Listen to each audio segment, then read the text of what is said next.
एक सभा में स्वामी महावीर जी प्रवचन दे रहे थे और सभी शिष्य उनके प्रवचन ध्यानपूर्वक सुन रहे थे। तभी एक शिष्य ने स्वामी जी से कहा, कौन सा ऐसा कर्म है जिसे करने से मनुष्य का पतन होता है? स्वामी जी ने कहा, मैं खुद उत्तर दूं, इससे पहले आप अपने अपने सुझाव बताएं। सभी शिष्यों ने अपने अपने सुझाव देने शुरू किए। एक शिष्य ने कहा, अहंकार पतन का मूल कारण है। तभी दूसरे शिष्य ने कहा, काम वासना की वजह से मनुष्य का पतन होता है। किसी ने काम को, किसी ने क्रोध को, तो किसी ने मोह को, तो किसी ने लोभ को मनुष्य के पतन का कारण बताया। स्वामी जी ने किसी की बातों को काटे बगैर एक बात पूछ ली।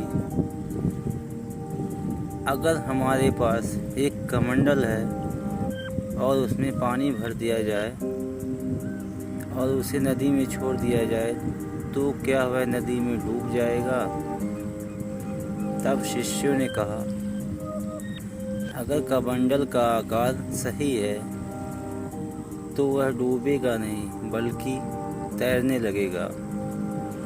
महावीर जी ने फिर कहा, अगर उसमें छेद हो जाए तब? शिष्यों ने कहा कि वह डूब जाएगा। फिर महावीर जी बोले, अगर छेद छोटा या बड़ा हो तब क्या कोई फर्क पड़ेगा?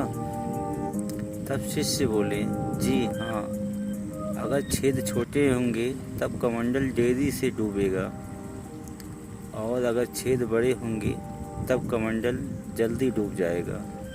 स्वामी जी ने फिर पूछा, क्या छेद दाईं तरफ हो तो कम फर्क और बाईं तरफ हो तो ज़्यादा फर्क पड़ेगा? इस पर सभी शिष्यों ने कहा, छेद कहीं पर भी हो कमंडल डूबेगा ही। स्वामी जी ने फिर कहा, बस यही बात है। ये जो हमारा शरीर है बिल्कुल कमंडल की तरह है और हमारी बुराइयां छेद की तरह। अगर अवगुण थोड़ा सा भी होगा तो वह हमारे पूरे जीवन को प्रभावित कर सकता है। अगर आप काम, क्रोध, मोह, लोभ, अहंकार और ईर्ष्या जैसी बुराइयों से खुद को बचा कर रखेंगे, अगर कोई भी बुराई हमारे अंदर आ गई तो हमारा पतन निश्चित है।